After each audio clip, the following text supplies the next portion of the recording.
네, 오늘 말씀을 한 번 더 같이 읽겠습니다. 그가 모든 사람을 대신하여 죽으심은 살아있는 자들로 하여금 다시는 그들 자신을 위하여 살지 않고 오직 그들을 위하여 죽었다가 다시 살아나신 이를 위하여 살게 하려 하심이라.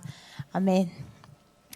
네, 요즘 내가 아닌 다른 누군가를 위해서 살아간다는 것이 아주 낯선 이야기인 것 같습니다. 목사님이 기도하시는 중에 욕망이 미덕이 되는 세상이다 이렇게 기도하시는 말씀이 제 귀에 쏙 들어왔는데, 그 욕망을 가지고 살아가는 가운데서 내가 아니라 다른 사람을 위해서 살아간다는 것은 굉장히 이질적인 이야기죠. 그게 굉장히 어리석어 보이는 세상에서 우리가 살고 있습니다. 가족 같은 회사, 너무 좋은 회사죠. 근데 요즘에 이런 회사를 우리가 가족 같은 회사 이렇게 읽지 않아요. 이렇게 읽는단 말이에요. 한 칸 띄고 읽습니다. 근데 제가 찾아봤더니 이거 10년 전부터 있었던 콘텐츠더라고요. 그래서 저는 요즘에 되게 많이 표현되고 또 나오는 콘텐츠라고 생각을 했는데, 이미 10년 전부터 이런 게시물들이나 유머들이 많이 있는 것들을 또 검색하면서 볼 수가 있었어요. 일단은 이런 내용을 보면 웃기기도 하고요, 조금 속이 시원할 때도 있어요. 그리고 나중에는 좀 쓴맛이 나요. 그렇습니다. 유머는요, 늘 시대를 관통하죠. 그러니까 이 시대에 공감을 사지 못하는 유머는 일단은 재미가 없고요. 네, 공감이 일어나지 않는데, 우리가 이걸 보면서 다 웃기고 속이 시원하고 약간은 씁쓸한 그런 느낌을 같이 받는다는 건, 이 문구가, 이 표현들이 굉장히 우리가 살아가는 세상을 잘 표현하고 있다는 생각이 들어요. 이 유머에는 이 시대에 무엇이 담겨 있을까 생각해 봤을 때, 우리가 살아가는 이 세상이요, 굉장히 빠른 성장을 했어요. 그리고 실제로 많은 결과들도 나왔고요. 게다가 이 코로나를 지나면서 변화를 따라가기가 정말 힘든 세상에서 저희가 살고 있습니다. 그 속에서 굉장히 많은 걸 누리죠. 굉장히 편안하고 많은 혜택이 있고 즐길 수 있고, 그렇지만 한편으로는 굉장히 소외되는 것들을 우리가 이 세상 속에서 경험하기도 합니다. 그러니까 굉장히 차가운 이야기지만요, 우리가 이렇게 이렇게 껍질을 까놓고 이야기한다면, 한 조직 안에서 한 사람의 가치는 그 사람이 받는 급여로 매겨지죠. 정말 차가운 이야기지만 이 경제적인 그 가치관 안에서 한 사람은 그 조직 안에 하나의 소모품처럼 다루어지기도 합니다. 그 근래에 우리가 한 기업의 불매 운동이 일어나는 것들을 보고 있고 또 참여하고 계신 분도 계실 수 있는데, 이런 이야기와 흐름도 이와 같은 맥락에서 우리가 일어난 일들이라는 걸 알 수가 있죠. 이 이야기를 하면서 마음 한켠이 참 시리기도 한 느낌이 드는데요.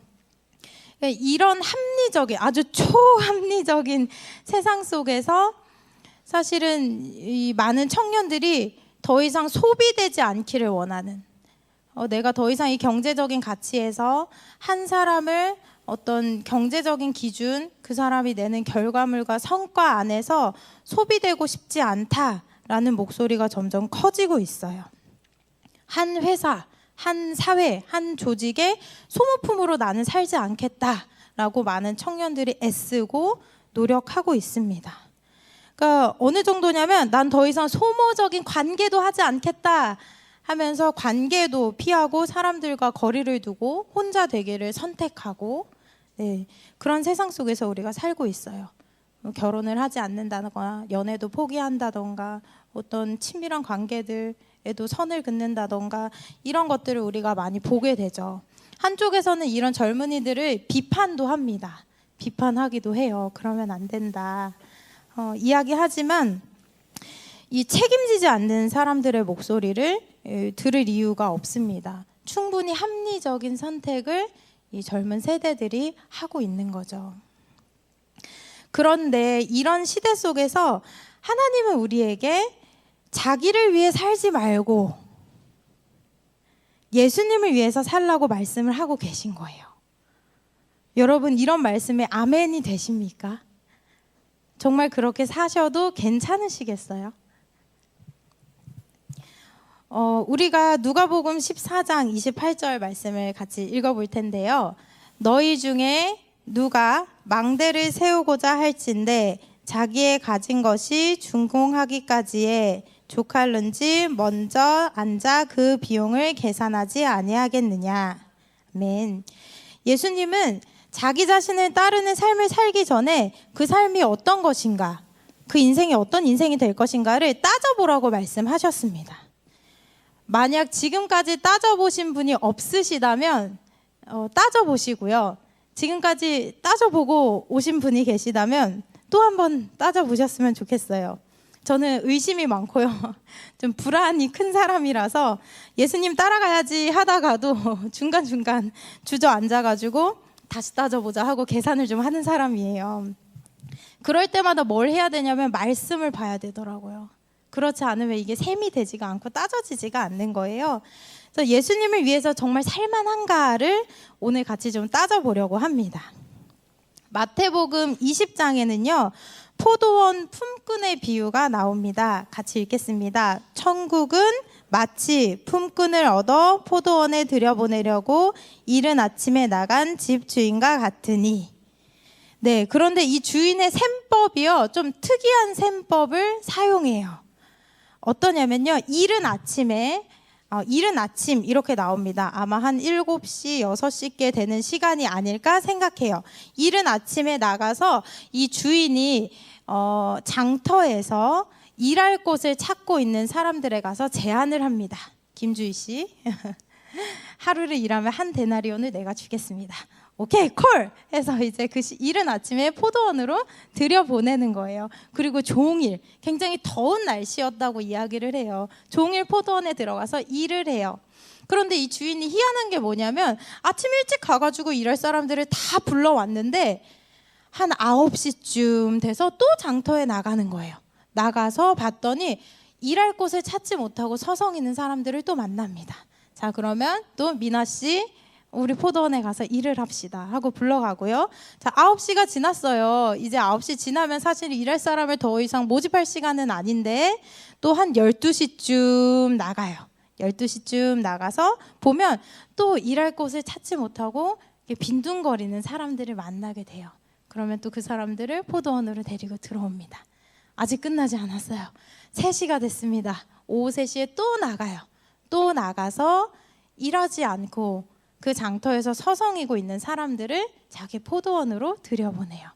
그리고 언제까지냐면 오후 5시까지 그렇게 나가서 이른 아침 9시, 12시, 3시, 5시에 나가서 일할 사람들, 품꾼들을 자기의 포도원에 들여보냅니다. 그리고 하루 일과가 끝났습니다. 다 포도원 일이 끝나고 이제 사람들이 쫙 줄을 서서 기다려요. 가장 설레는 시간이잖아요. 월급날 우리가 제일 기다리고 그날은 괜히 좀 재수없는 일이 생겨도 좀 넘어갈 수 있을 것 같고 그 설레는 마음으로 막 기다리고 있는데 이 주인이 거꾸로 급여를 주기 시작해요. 가장 나중에 온 사람들에게 그날의 삭을 먼저 줍니다. 근데 좀 몰래 주지. 턱 드러내놓고 늦게 온 사람들에게 한 데나리온을 줘요. 그 다음 3시에 온 사람에게도 한 데나리온을 줘요. 그러니까 이 이른 아침에 온 사람들은 얼마나 가슴이 설레겠어요. 더 주겠구나. 저라도 그런 생각을 할 것 같아요. 왜냐면 우리는 그 시간의 셈법에 내가 하는 만큼 받는 셈법에 또 좀 덜 했는데 더 받으면 되게 행복하고 그런 셈법이 우리가 가지고 있는 셈법이잖아요. 그러니까 이 사람들이 설레는 마음으로 막 기다렸을 텐데 이 주인이 똑같이 한 데나리온을 이 이른 아침에 온 사람들에게 주는 거예요. 성이 나죠. 이게 뭐야? 실망스럽습니다. 근데 저는 성격상 막 속으로는 막 이러면서 왜 나 이거 하나밖에 안 줘 이러는데 이 사람들은 굉장히 자기 주장을 잘하는 사람들이었어요. 주인에게 따집니다. 왜 이른 아침부터 땡볕에 고생한 우리와 오후 5시가 돼서 다 끝날 때쯤 와서 뭐 할 일이 뭐가 있었겠어요. 한 30분 일하면 이제 뒷정리하고 막 그럴 시간이었을 텐데 이 사람들과 왜 같은 값을 줍니까? 라고 주인에게 따진단 말이에요. 그때 주인이 이렇게 답변을 합니다. 같이 읽겠습니다. 시작. 주인이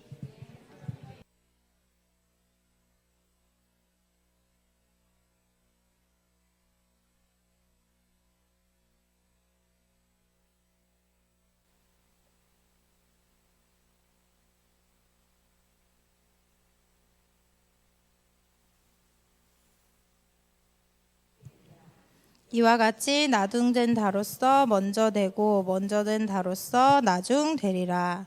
아멘. 네. 이 포도원 주인이 하는 말이 참 뭐랄까요? 얄미워요. 이 이른 아침에 온 사람들의 입장에서 말이에요. 굉장히 얄밉고 근데 또 뭐 따로 할 말은 없고 뭐 주는 사람 마음이라는데 어떡하겠어요. 그렇게 계약까지 했잖아. 김주희 씨 이른 아침에 오면 한 데나리온 주겠습니다. 오케이 콜 하고 들어갔잖아요. 할 말이 없는 거예요. 원래 계약서에 사인하면은 그쵸, 아무 말 못하는 거 아시죠? 근데 심정적으로는 되게 얄밉단 말이에요. 틀린 말은 없는데 굉장히 불공평한 것 같고 속은 것 같고 그런 느낌이 들어요. 그런데 가만히 보면요, 여기에서 이 포도원 주인이 가지고 있는 목적 자체를 우리가 좀 살펴볼 필요가 있어요. 이 포도원 주인이 가지고 있는 목적은요, 사실은 자기의 포도원을 일구는 게 아니에요. 이 포도원 주인이 가지고 있는 목적은 뭐냐면요, 장터에서 서성이고 빈둥이는 사람들을 자기 포도원에 들여다가 그들에게 품삯을 주는 것이 목적이었어요. 이 한 데나리온이라는 것은 보통은 노동자의 하루 품삯이라고 이야기를 하고, 또 어떤 곳에서는 하루 먹을 만큼의 필요한 금액이다라고 이야기를 합니다. 그러니까 주인은 어떤 생각을 했냐면, 그날 일하지 못하면, 이 노동자들은요, 그날 일하지 못하면 이 품꾼들은 종일 근심과 염려 속에 지내게 돼요. 장터에 나가서 나를 일하라고 불러줄 사람을 찾아가긴 했는데 없는 거예요. 그러면 그 일하지 못하는 시간 동안 이 일하러 나가서 우리의 양식 먹을 만큼을 벌어올 가장을 기다리는 내 가족들의 끼니를 걱정하고 생계를 염려해야 하는 상황 속에 있게 되는 겁니다. 이 품꾼들을 위해서 이 수고할 필요 없는 종을 보내도 되거든요. 일하는 사람이 많아요. 그런데 이 품꾼들을 위해서, 이들의 염려를 위해서, 이들의 근심을 위해서 그 마음을 헤아리기 때문에 이른 아침에 9시에, 12시에, 3시에, 5시에 그 주인이 직접 장터로 나가서 이 사람들을 자기의 포도원에 들여보낸 겁니다. 아까 제가 얘기한 것처럼 이 주인의 성품과 의도를 모르면 참 얄미운 사람이에요. 너무 심술쟁이 같기도 하고 변덕쟁이 같기도 하고. 그렇지만 우리가 이 포도원 주인의 의도를 알 때 우리는 이 단어를 떠올리게 됩니다. 은혜라는 거예요. 은혜.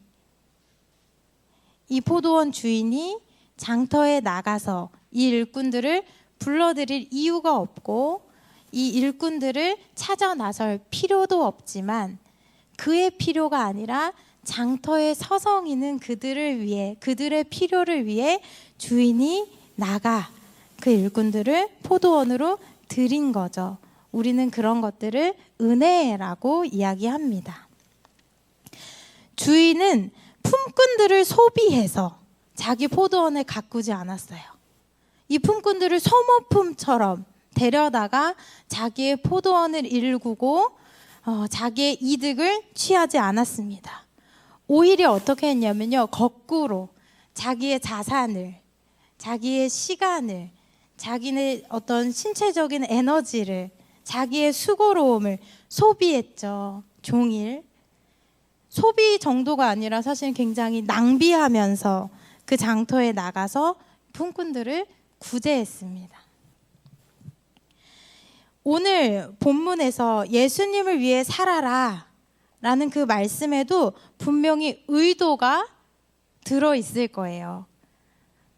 우리는 하나님의 형상으로 지음을 받았습니다.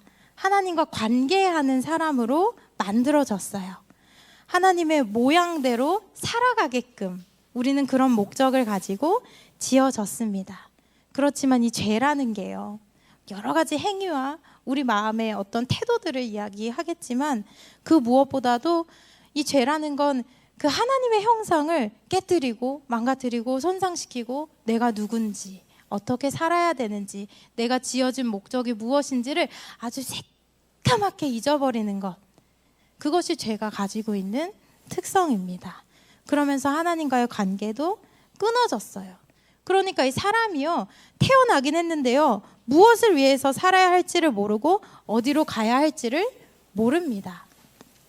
제가 학교를 졸업한 지 너무 오래돼가지고 지금은 그 교과서 이름을 그렇게 말하는지도 모르겠고, 저는 도덕, 윤리 뭐 이런 책으로 배웠는데 지금 친구들은 어떤지 모르겠어요. 그런데 늘 거기 1장에는 그 철학적인 이야기를 하면서 사람이란 나는 누구인가?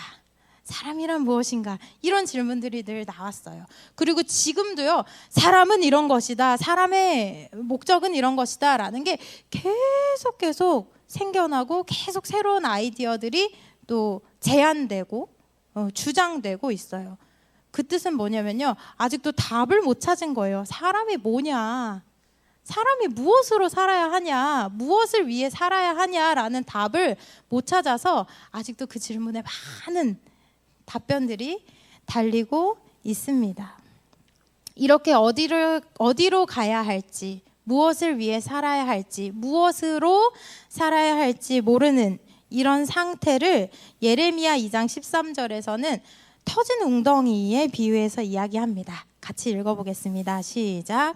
내 백성이 두 가지 악을 행하였나니 곧 그들이 생수의 근원되는 나를 버린 것과 스스로 웅덩이를 판 것인데 그것은 그 물을 가두지 못할 터질 웅덩이들이니라.